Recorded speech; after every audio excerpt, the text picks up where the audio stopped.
تیری میزبانی نہیں کر سکتے ہیں کیونکہ ظلم کا بازار کرم ہے ہر پاس تیروں تلوار پہ چکر چلتے ہیں البتہ اے وعدہ کرنا تو میری بیٹی دا قاصد ہے تے دھیوں والوں قاصد ہے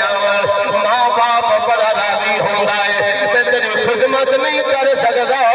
جب قیامت کا دن ہو سے تینوں صدقے کے پانی بھی پلایا جاتے خدمت ہی کی جاتی اے تیرے نال وعدہ کروا حق ادا کیتا جاسے دھیاں دے قاصد میرے محبوب کریم صلی اللہ علیہ وسلم نے غلام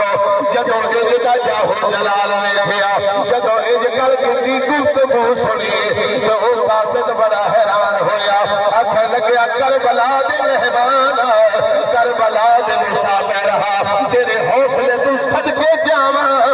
کیڑا حوصلے والا ہے جائے اتنی لاشاں جا کے لے آیا ہے اتنے شہیدوں کو اٹھا کے لے آیا ہے اور چہرے پہ جاہو جلال ہے فرمایا یہ جاہو جلال اس واسطے ہے کہ یہ ہو شرط سینہ میں تقدیر رہ جائے